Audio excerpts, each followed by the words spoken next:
Oke, bismillah.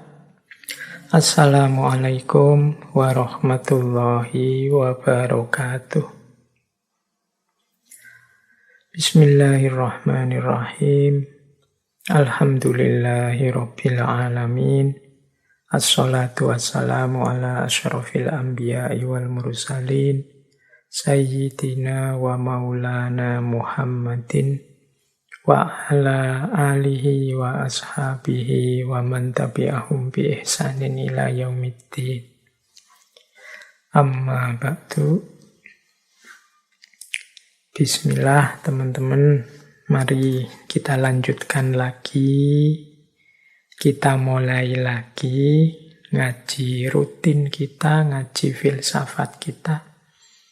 Semoga istiqomah kita untuk ngaji setiap Rebo malam Kamis ini mendapatkan ridho dan barokah, membawa tidak hanya manfaat untuk diri kita, tapi juga membawa maslahat ke sekeliling kita.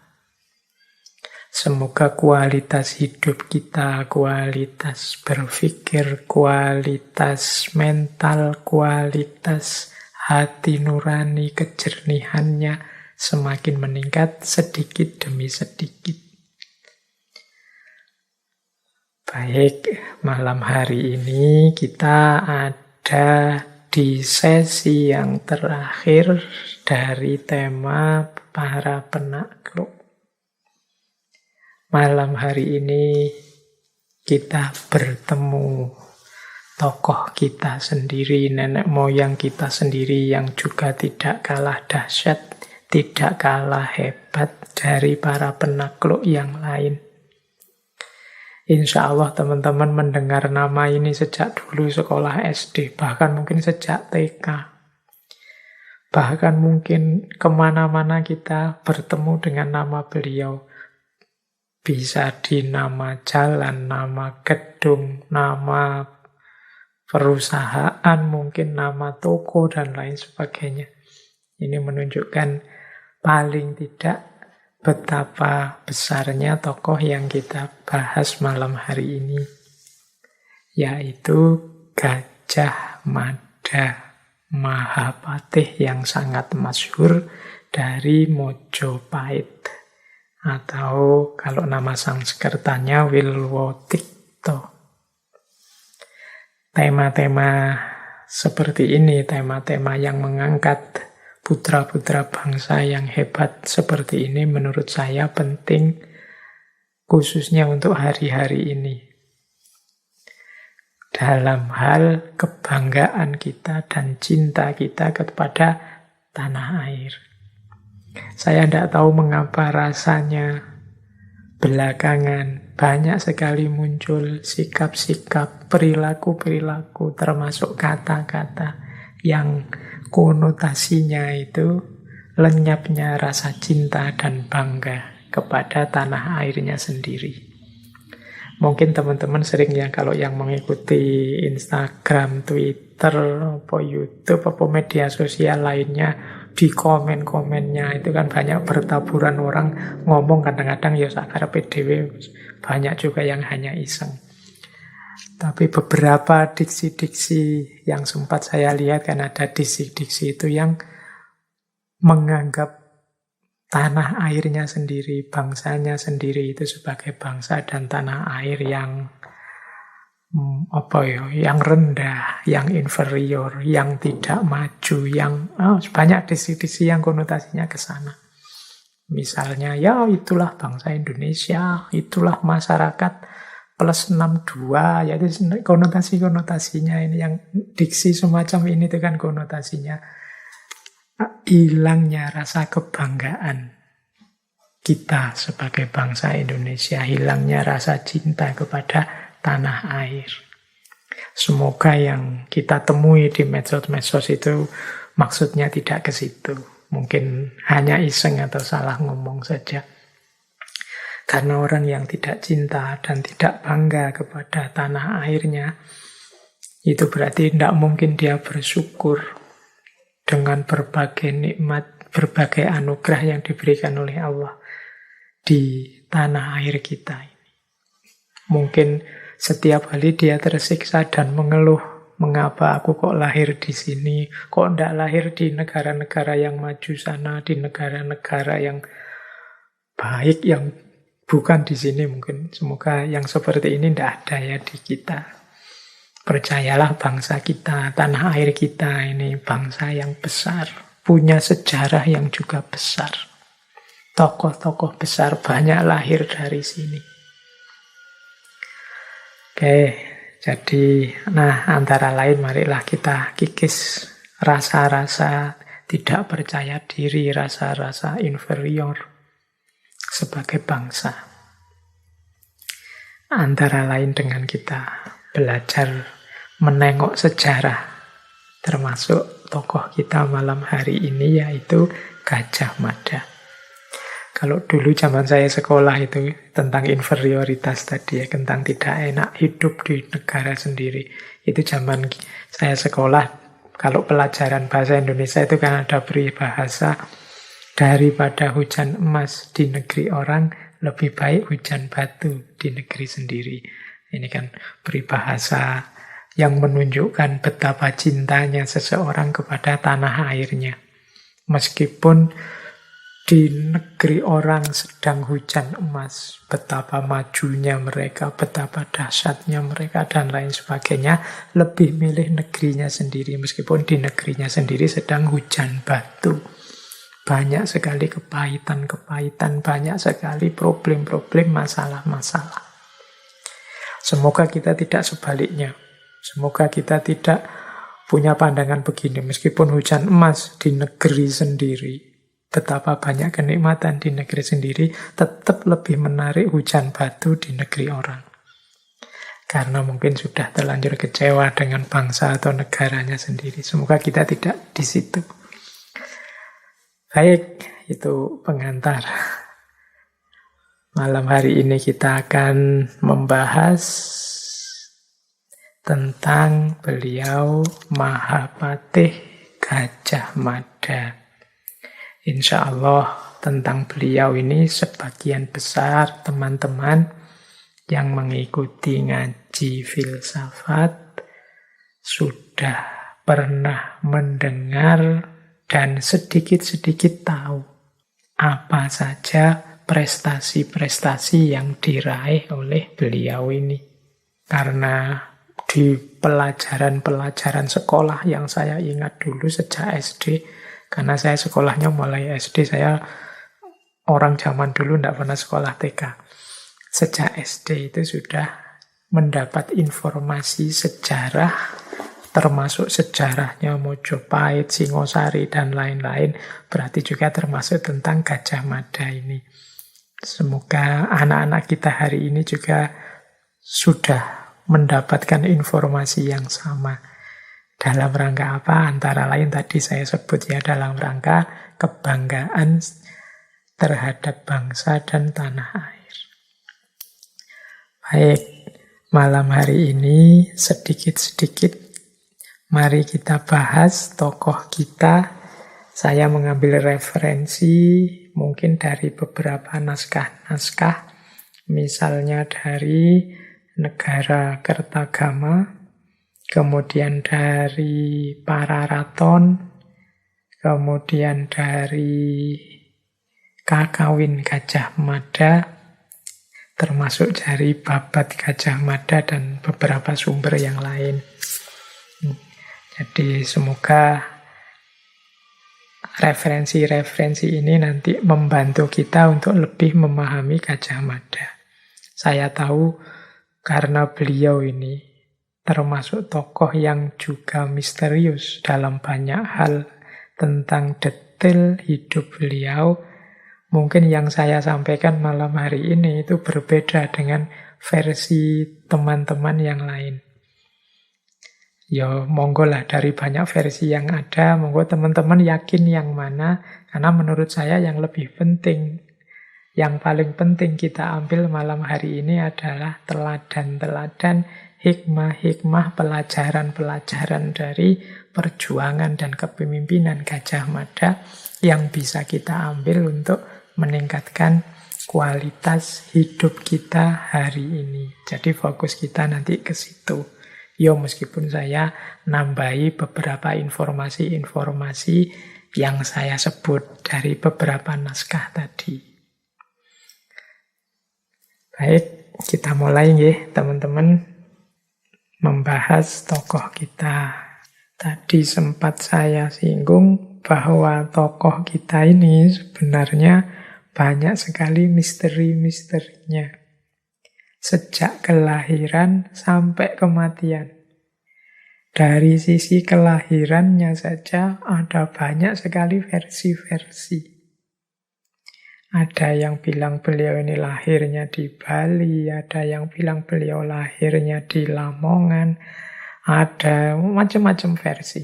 Kalau dari kitab Usana Jawa, beliau ini disebut lahirnya di Pulau Bali.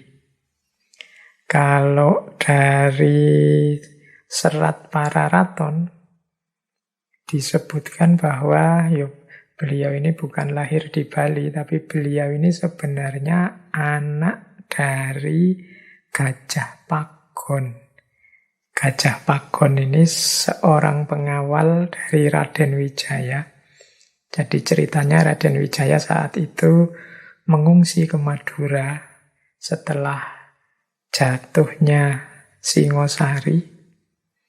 Nah, salah seorang anak buahnya yang namanya Gajah Pagon itu sedang terluka. Gajah Pagon yang terluka ini kemudian ditinggal di sana. Di sana dia menikah dan akhirnya punya anak. Nanti anak inilah yang dikenal sebagai Gajah Mada. Jadi makanya namanya sama, Gajah Mada dan Gajah Pagon, sama-sama gajah.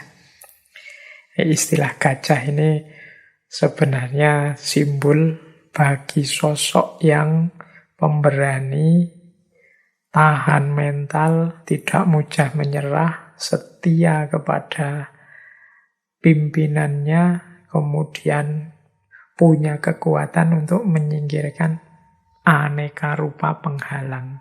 Nah, itu ciri khas hewan besar, kokoh yang kita kenal sebagai gajah.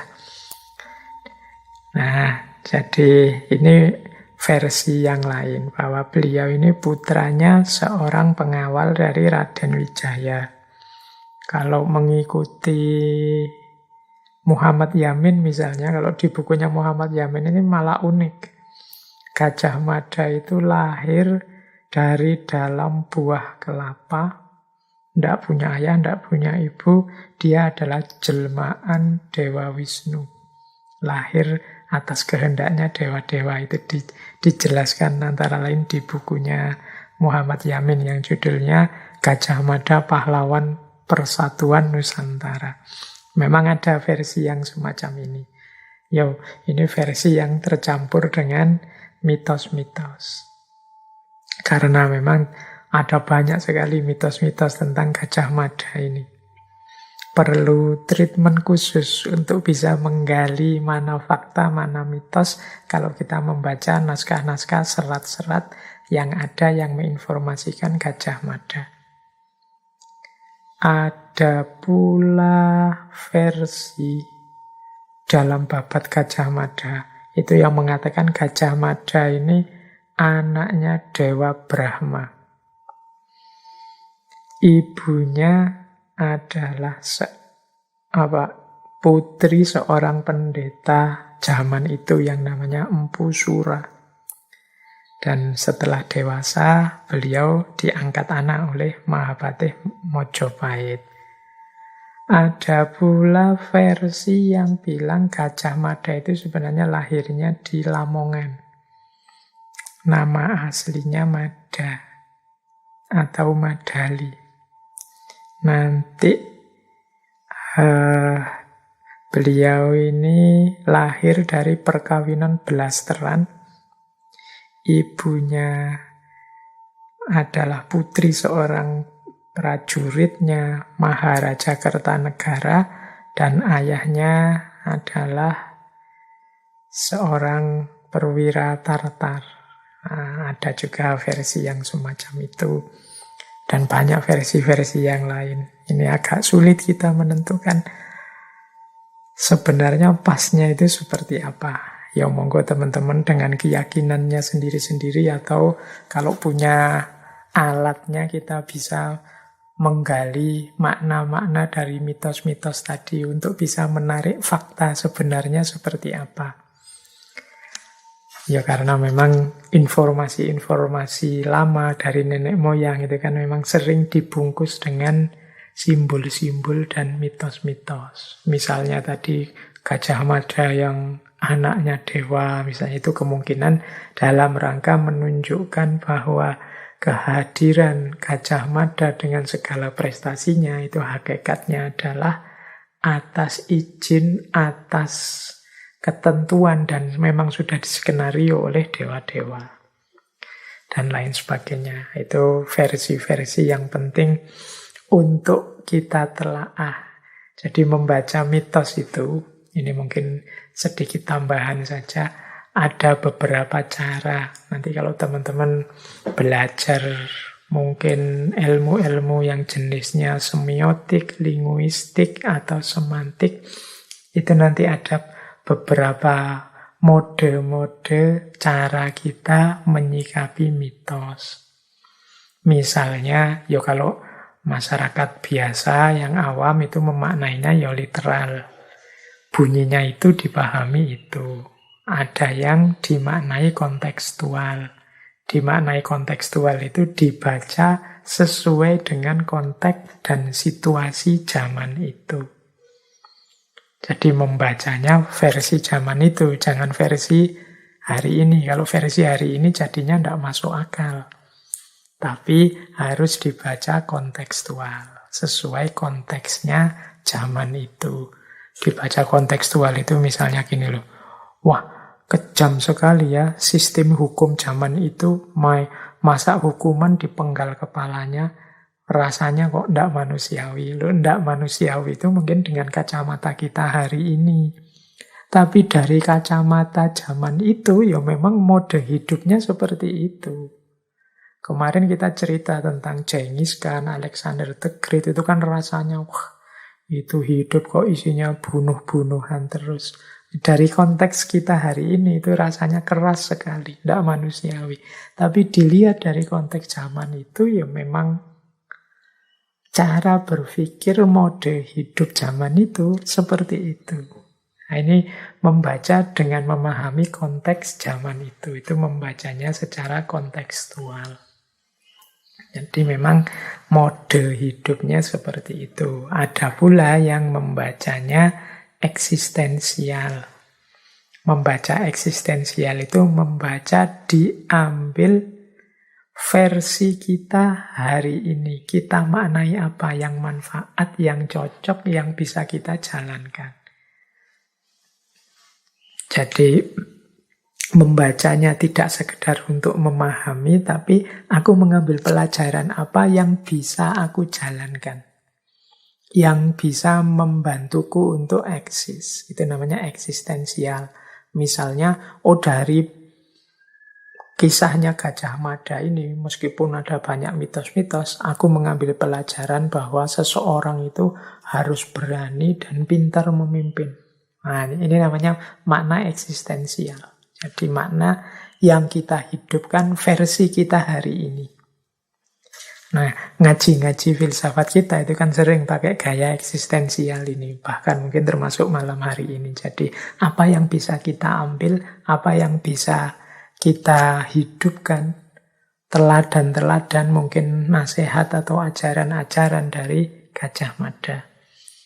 Fokusnya ke sini. Ini namanya mungkin mudahnya membaca secara eksistensial. Nah, itu sedikit mungkin biar nambah wawasan tentang bagaimana menyikapi mitos-mitos. Kita ini kan banyak sekali, hidup kita ini dikelilingi mitos-mitos dari tradisi-tradisi lama. Misalnya ada tentang nenek moyang kita percaya ini, percaya itu. Di sana ada penunggu namanya ini, di situ ada penunggu namanya itu. Itu kan kita membacanya bisa dengan model literal, dipercaya apa adanya, bisa dengan model kontekstual, bisa juga dengan model eksistensial. Tentang Gajah Mada ini, saya bilang tadi mitosnya macam-macam.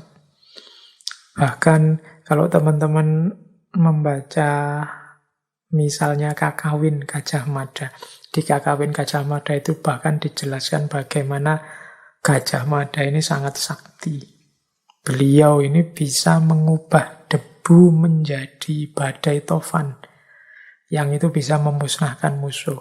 Bahkan beliau bisa membuat panah gaib, panah khayal yang tidak kelihatan barangnya, tapi terdengar bunyinya dan punya daya rusak yang luar biasa. Itu saya baca di Kakawin Gajah Mada. Di antara kesaktiannya Gajah Mada. Itu kan bisa kita pahami secara literal. Literal itu ya memang Gajah Mada itu orang sakti. Dia bisa melakukan hal-hal yang hebat, yang luar biasa. Karena ya memang dia melakukan laku-laku tirakat-tirakat untuk mendapat kesaktiannya misalnya. Ya kesaktian itu kan kalau kita analogikan dengan dunia tasawuf misalnya itu kan mirip karomah-karomah, kemampuan luar biasa anugerah Allah karena menjalani laku tertentu. Ini pemaknaan seperti ini namanya pemahaman literal. Nanti ada pemahaman kontekstual. Pemahaman kontekstual itu kita membacanya sesuai konteks zaman itu. Yo iya, kesaktian-kesaktian seperti itu, yo memang zaman itu bukan sesuatu yang mustahil. Ada orang yang misalnya punya ilmu, punya ajian, tidak pakai senjata apa-apa, hanya dengan suara saja dia bisa mengalahkan orang banyak. Ada orang yang bisa lari cepat, ada orang yang sekali pukul bisa mecah batu sebesar kerbau dan macam-macam. Zaman dulu memang begitu. Pola hidup, mode hidupnya. Jadi konteksnya seperti itu. Ya mungkin hari ini sudah langka nyari orang yang bisa begitu sehingga dibaca dengan logika hari ini kok rasanya mustahil ya ada kesaktian-kesaktian seperti itu. Nah, ya memang di kita hari ini mungkin tidak nemu lagi orang-orang yang punya keluar biasaan seperti zaman dulu. Baik, jadi itu cara membaca atau membaca eksistensial tadi. Kalau eksistensial ya berarti kita membacanya sesuai kebutuhan kita, apa yang bisa diberikan untuk hidup kita dan untuk meningkatkan kualitas hidup kita. Itulah cara kita meresepsi atau memahami Gajah Mada malam hari ini. Baik, saya sambil dongeng, sambil nanti kita memaknai secara eksistensial tadi ya, pelan-pelan. Oke, kita awali dari pembacaan kita dari Pararaton lagi, dari serat Pararaton. Ini seratnya ini sebenarnya tidak terlalu tebal. Jadi meskipun sebagian besar cerita kalau di serat Pararaton itu tentang Ken Arok dan Singosari. Pararaton itu isinya sekitar 1100-an baris. Jadi ya Pararaton itu bahasa Sanskerta, kalau diterjemah mungkin terjemahan pasnya adalah kitab raja-raja. Tidak jelas siapa yang menuliskannya. Tapi ada penelitian yang bilang kitab ini ditulis di akhir-akhir era Mojopahit. Jadi isinya diawali dari kisahnya Ken Arok. Jadi yang mendirikan Singosari. Ini seperti saya sampaikan tadi di Pararaton itu banyak sekali mitos-mitos, sehingga beberapa kita menyebutnya orang-orang barat yang meneliti serat ini itu sering kebingungan. Ini mana yang fakta, fakta, mana yang sisipan mitos-mitos tadi. Baik, kita tidak sibuk di situ malam hari ini. Ini tugasnya mungkin teman-teman yang jurusan sejarah atau mungkin yang ahli-ahli untuk meneliti masa lalu, mungkin antropologi, arkeologi, dan lain sebagainya. Nah, dari Pararaton coba kita pahami sedikit tentang profil Gajah Mada. Jadi Gajah Mada ini kalau sosoknya, ini juga ada versi-versi sosoknya. Yang populer kita kenal itu sosok yang digambarkan oleh beliau tadi saya sebut Muhammad Yamin. Jadi Pak Yamin ini menggambarkan Gajah Mada itu tinggi, besar, gagah, pokoknya atletis, wajahnya persis di patung-patung atau di gambar-gambar yang kita kenal hari ini. Nanti ada juga versi yang menggambarkan Gajah Mada itu kumisnya tebal. Ada juga yang bilang Gajah Mada itu ya sosoknya biasa saja, kayak orang Jawa zaman dulu yang tidak seatletis itu, segagah itu, beda dengan orang-orang Eropa. Tapi meskipun tidak sebesar segagah itu, tapi prestasinya luar biasa. Kedahsyatan yang dia hasilkan juga tidak kalah. Jadi itu versi-versi. Makanya saya tadi bilang malam hari ini teman-teman harus tahan untuk mendengarkan banyak versi. Atau kalau sedang membaca kisah-kisah Gajah Mada, mungkin di web tertentu atau di medsos itu sering dibantai orang yang punya versi yang berbeda. Baik, kita lanjutkan ya ke bisnis utama kita malam hari ini, yaitu meneladani tokoh Gajah Mada. Nah, di catatan saya, kalau berdasarkan naskah Pararaton, Gajah Mada ini sosok yang bertanggung jawab, kemudian tegas, kemudian cerdas, kemudian setia, kemudian tahu diri. Ya, kemudian dikagumi sekaligus ditakuti. Dan yang terakhir tidak tergantikan. Ini secara umum ya. Ini kalau ada tokoh yang seperti ini hari ini, pilih saja jadi pemimpin. Oh, ini luar biasa cirinya. Kalau ini kan 5, 6, 7 ciri yang luar biasa. Yang pertama tanggung jawab. Jadi diilustrasikan untuk menunjukkan tanggung jawab ya. Termasuk di serat Pararaton itu diawali dari karirnya Gajah Mada. Jadi awalnya Gajah Mada ini hanya kepala pengawal istana. Jadi yang dikenal dengan nama Bayangkara. Jadi beliau ini kepala prajurit pengawal istana. Beliau dikenal bertanggung jawab karena saat itu ada pemberontakan Kuti yang istana jatuh, tapi Gajah Mada tetap dengan tugasnya, tetap memenuhi tanggung jawabnya untuk mengawal dan menyelamatkan raja. Ceritanya saat itu Gajah Mada membawa raja dan keluarga istana lari mengungsi sampai ke Bedander. Bedander itu satu daerah di Bojonegoro. Nah ini satu ilustrasi yang menunjukkan bahwa beliau ini memang sosok yang bertanggung jawab dengan tugasnya. Kalau dia tidak tanggung jawab, ya begitu istana jatuh, ya nyari selamat saja, ngapain repot-repot. Tapi kan tidak. Beliau tetap bertanggung jawab dengan tugas yang harus dijalankan.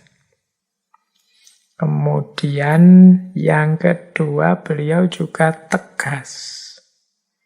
Ya pemimpin memang dituntut tegas. Tidak boleh mencela-mencele, tidak boleh serba ragu.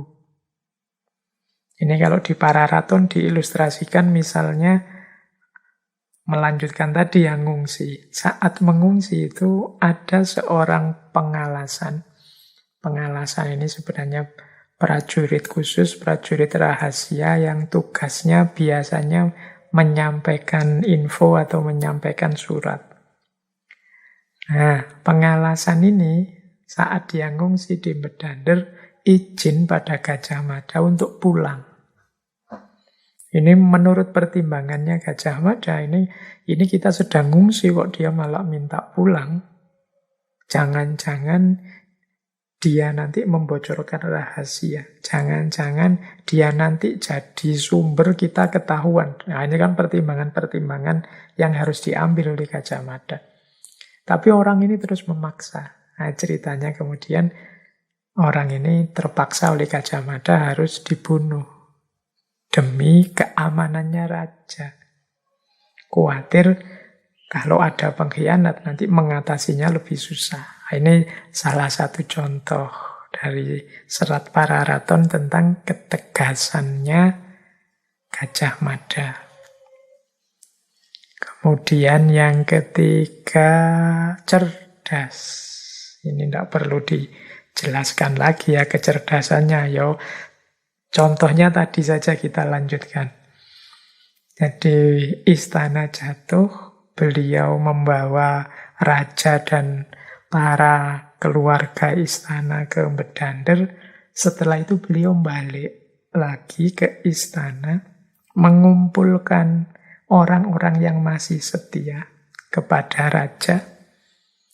Kemudian dengan strategi tertentu karena kecerdasannya tadi, akhirnya beliau, kalau dalam sejarah, tidak lebih dari seminggu berhasil mengembalikan tahta lagi kepada rajanya. Saat itu ya rajanya Jayanegara. Jadi ini salah satu bukti bahwa beliau ini pemimpin yang cerdas. Beliau dikenal punya wawasan yang luas dan juga cerdik. Itu ilustrasi yang bisa kita ambil dari cerita ini tadi. Kemudian beliau ini juga dikenal setia. Kalau ini yang tidak perlu kita uraikan panjang lebar, kesetiaan beliau pada kerajaan. Satu cinta tanah air yang luar biasa. Kemudian beliau juga dikenal sebagai orang yang tahu diri. Jadi bukan orang yang ambisi jabatan. Jadi ini ada cerita juga. Jadi satu ketika Mahapatih saat itu namanya Arya Tadah itu sakit. Bareng dengan sakitnya beliau terjadi pemberontakan Sadeng. Nah, Gajah Mada ini sebenarnya sudah dinominasikan. Beliau calon kuat untuk menggantikan Arya Tadah. Tapi kemudian ketika beliau ditawari untuk mengganti Arya Tadah, Gajah Mada menjawab, saya baru akan menerima jabatan itu kalau saya berhasil mengatasi pemberontakan Sadeng. Jadi beliau tidak kesusu kemerungsung jabatan, tapi beliau lebih mendahulukan bangsa dan negara. Beliau ingin menunjukkan dulu bahwa beliau pantas untuk itu, antara lain dengan cara menaklukkan pemberontakan Sadeng. Berarti kalau nanti beliau diangkat jadi Mahapatih, ya bukan karena relasi atau kenal orang dalam atau kelompoknya siapa, atau hanya karena dekat dengan Arya Tadah. Karena memang beliau dikenal dekat dengan Patih Arya Tadah tadi. Tapi karena memang prestasinya luar biasa. Jadi tidak ada orang yang keberatan nantinya ketika beliau diangkat jadi Mahapatih.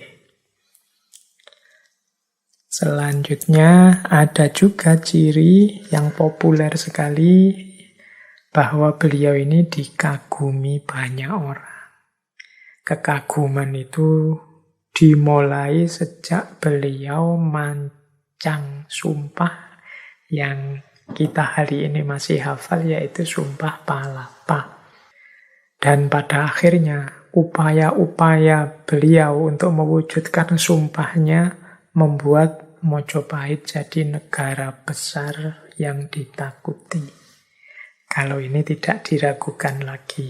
Jadi bagian dikagumi dan ditakuti, disitulah ada penaklukan-penaklukan besar menyatukan Nusantara di bawah atapnya Mojopahit. Itu ciri yang ke-6. Kemudian ciri yang ke-7, beliau ini adalah pemimpin yang tidak tergantikan. Pemimpin yang tidak tergantikan itu pemimpin yang ketika dia pergi atau tidak menjabat lagi, orang kebingungan mencari gantinya. Siapa yang bisa menggantikan sosok ini? Berbahagialah teman-teman atau siapapun yang mungkin punya jabatan tertentu meskipun hanya kecil. Setelah kita pergi, orang merasa kehilangan sekali dan kebingungan, kesulitan mencari ganti kita. Itu berarti kita pemimpin yang sukses. Gajah Mada ini setelah beliau mengundurkan diri, itu Hayam Wuruk dan Mojopahit bingung mencari gantinya. Ceritanya saat itu bahkan diangkatlah 4 orang sekaligus di posisi Maha Menteri Agung yang dipimpin oleh Empu Nala saat itu. Tapi ya tetap tidak sehebat ketika jabatan itu dipegang oleh Gajah Mada.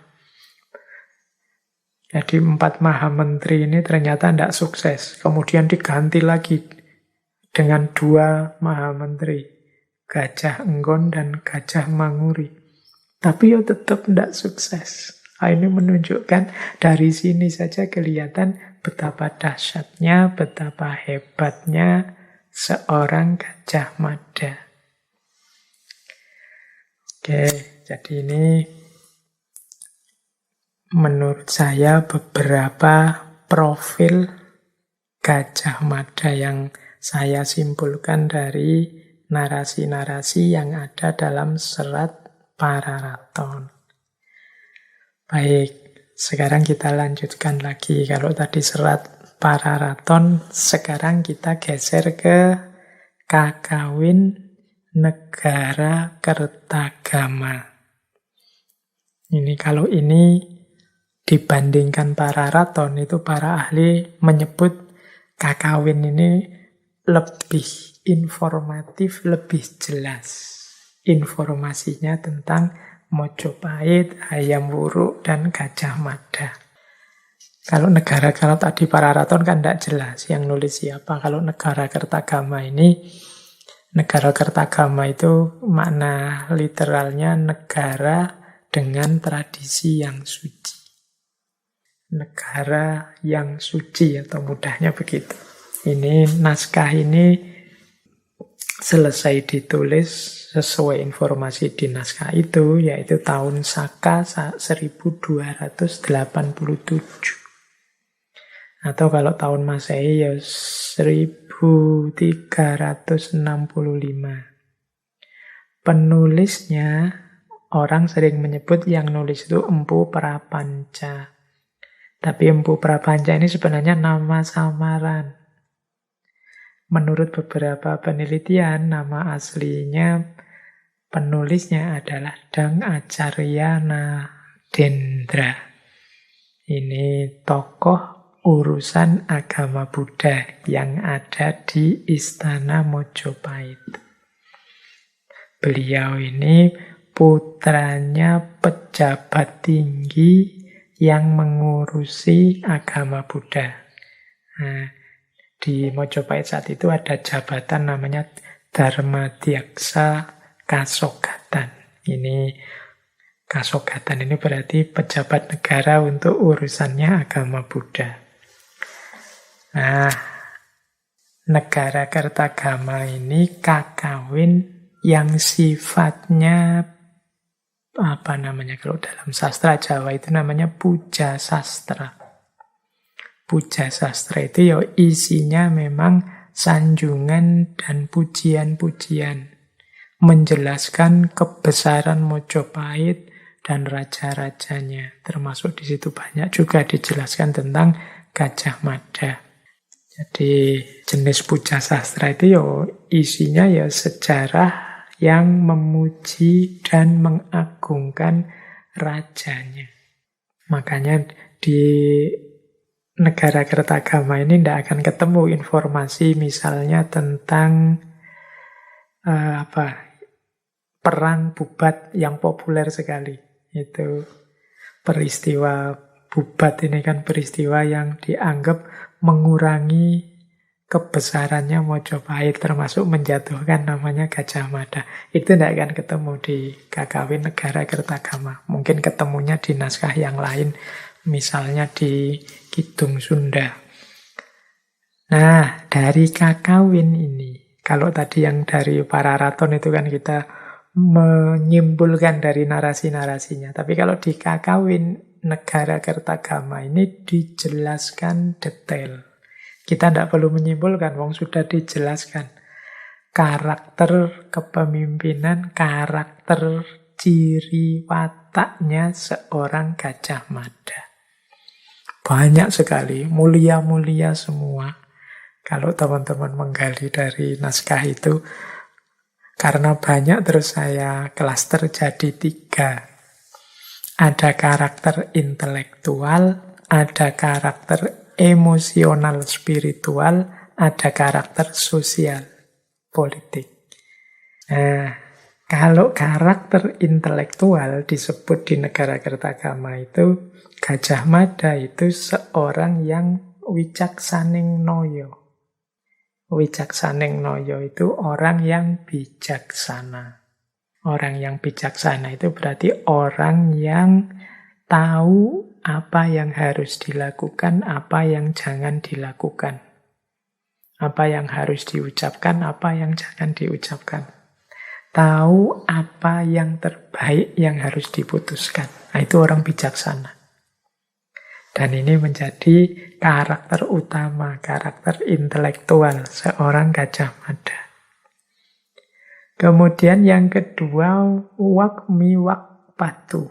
Wakmi Wakpatu itu, Wakmi itu orang yang pandai berbicara, Wakpatu itu fasih. Jadi kalau ngomong enak, nah, retorikanya pas, nyambung. Itu Wakmi Wakpatu. Dan yang ketiga, Wijna. Wijna itu wawasannya luas, pengetahuannya banyak. Wah, kalau orang secara intelektual punya 3 karakter ini, mustahil dia bukan orang hebat. Jadi wawasannya luas, bijaksana, dan bisa menyampaikan dengan baik. Jadi ini kan yang kita kejar-kejar dengan ngaji filsafat itu sebenarnya kan 3 kualitas ini. Ternyata sudah dimiliki kata Mpu Prapanca yang nulis Negara Kertagama oleh Gajah Mada. Nah, yang kedua, aspek emosional spiritual. Yang pertama, Gajah Mada itu dikenal mantriwiro. Mantriwiro itu pemberani. Ya, kalau ini tidak perlu dijelaskan ya. Gagah dan beraninya seorang Gajah Mada. Dari patungnya saja, aura keberanian, kekokohan itu sudah terasa. Kemudian Sarjiwoposama. Sarjiwoposama itu rendah hati, tulus. Oh, ini kombinasi yang unik. Pemberani tapi rendah hati, tidak sombong. Kadang-kadang ada orang itu pemberani, merasa dirinya besar, merasa dirinya hebat, terus lahirnya kesombongan. Yang ketiga, Dirusoho. Dirusoho itu tekun. Jadi Tidak mudah menyerah, sungguh-sungguh. Kemudian tansah tresno. Wah, ini unik ya. Kalau tadi kualifikasi yang, kalau pakai filosofinya yin yang. Nah, ini kalau ini selanjutnya aspek-aspek yin. Jadi kata Negara Kertagama, Gajah Mada itu tansah tresno. Dia dipenuhi oleh cinta dan kasih sayang. Ini unik, kualifikasi seorang penakluk tapi penyayang. Kemudian Sumantri. Sumantri itu mudahnya kita artikan punya integritas.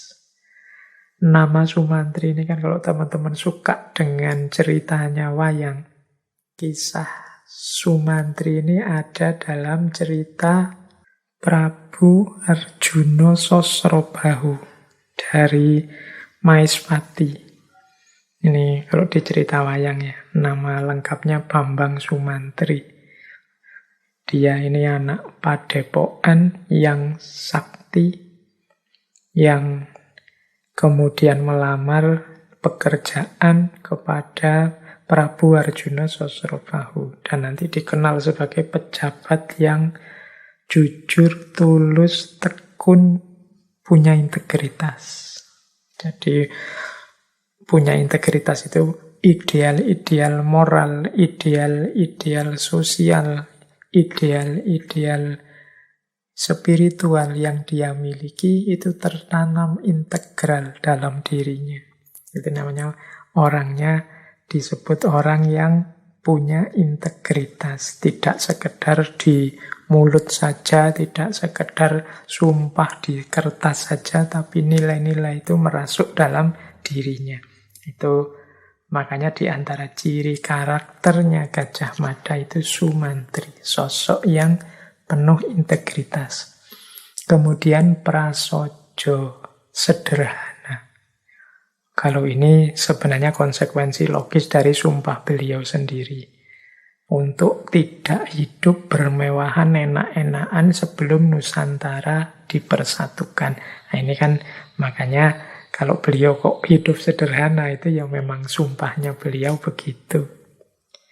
Dan yang terakhir disebut juga di Negara Kertagama itu Sih Samasto Buwono. Sih Samasto Buwono ini kalau dalam bahasa Arab mungkin rahmatan lil alamin. Jadi yang menyebar rahmat dan kasih sayang ke seluruh semesta. Sih Samasto Buwono. Jadi sayangnya tidak hanya pada raja, keluarga, atau rakyatnya sendiri, tapi mengimbas, mengefek ke alam semesta. Itu dari sisi emosional spiritual. Jadi ada aspek yin, ada aspek yang-nya komplit beliau ini. Kalau waktunya tegas, ya tegas. Waktunya butuh keberanian, beliau sangat berani. Tapi sebaliknya kalau memang momennya pas, beliau penuh cinta dan rendah hati. Terus kemudian aspek sosial politik. Ini kehidupan bersama, baik di tengah masyarakat maupun sebagai pejabat negara. Beliau ini dikenal yang pertama Satyo Bhakti Prabu. Orang yang setia kepada rajanya. Beliau mengabdi sejak zaman Jayanegara, kemudian Tribuana, Tunggadewi, dan Hayam Wuruk. Beliau menampakkan kesetiaannya yang luar biasa. Kemudian beliau juga secara sosial politik punya karakter matangguhan. Matangguhan itu dipercaya oleh rakyatnya. Ini yang sulit ya. Kalau kita, mbok kamu percaya, itu mudah. Wong berangkatnya dari kita. Tapi mbok orang lain itu percaya padamu itu sulit. Kita harus mengambil hati, meyakinkan orang lain. Maka karakter matangguhan ini menunjukkan orang yang memang sudah membuktikan dirinya layak dipercaya. Nah, itu namanya matang kuat. Kemudian ciri yang ketiga, negara gineng patitno. Nah, ini maksudnya mengutamakan kepentingan negara, tidak hanya kepentingan pribadi. Kemudian tan lalono, tanpa istirahat. Nah, ini juga konsekuensi dari sumpah beliau untuk tidak akan santai-santai, tidak akan enak-enak dalam menjalankan tugas sebelum Nusantara bersatu. Makanya beliau dikenal tan lalono, kerja keras terus-menerus. Kemudian ambek paromo arto. Ambek paromo arto itu mengutamakan hal-hal yang mulia. Ini nama lainnya, beliau ini mengerti prioritas. Mana yang didulukan, mana yang nanti saja.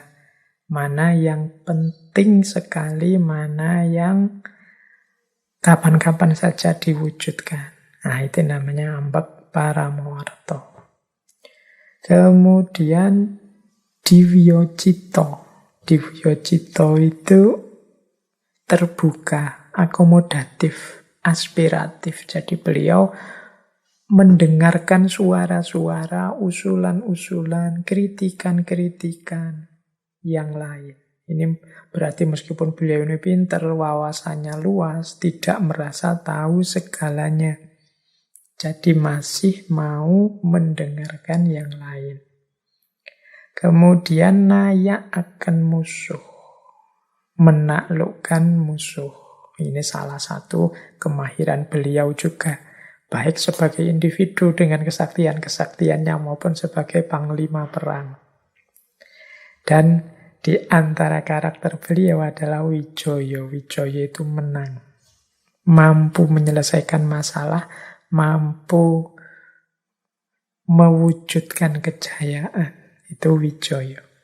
Ini karakter-karakter Gajah Mada dari aspek sosial politik. Ini kalau kita kembali lagi ke tadi ya, intelektual, emosional, kemudian sosial. Itu rasanya memang, kalau memang seperti ini karakter beliau, itu memang sangat luar biasa. Untuk mewujudkan pribadi yang unggul intelektual, unggul emosional, spiritual, unggul secara sosial. Ini perlu proses yang panjang dan serius. Dan Gajah Mada sudah mewujudkan dirinya seperti itu. Ini dari sisi ini saja menurut saya sudah sangat layak untuk kita teladani. Mari kita membangun diri kita di level intelektual, emosional, sosial dengan pola-pola karakter seperti dicontohkan oleh Gajah Mada ini. Kalau di kampus-kampus hari ini itu kan banyak sedang digalak-galakkan untuk nambah-nambahi pendidikan karakter. Kemudian kita melakukan benchmark kemana-mana, mencari contoh kemana-mana, lagi-lagi keluar. Kebanyakan kita nyari teori-teori, konsep-konsep keluar. Padahal kita sendiri punya banyak konsep-konsep karakter, teladan-teladan karakter yang sangat mulia, sangat utama untuk bisa kita jadikan contoh, kita jadikan landasan atau benchmark.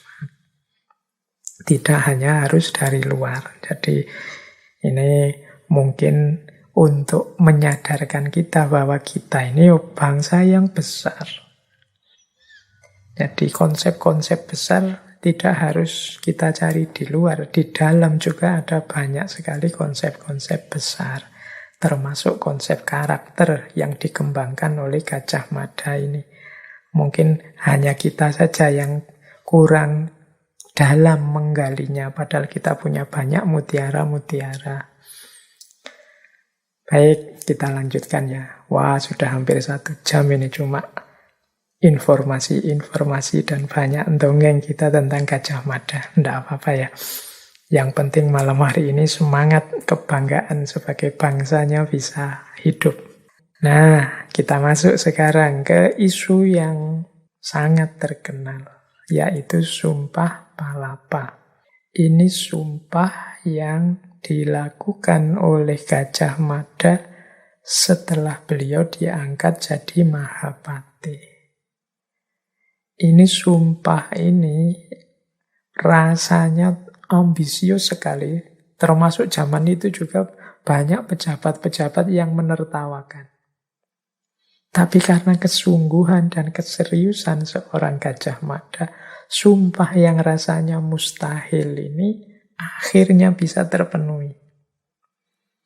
Meskipun tidak 100% ada, kurang sedikit mungkin. Ya termasuk tadi ada kasus dengan Pasundan tadi, dengan terjadinya peristiwa Bubat.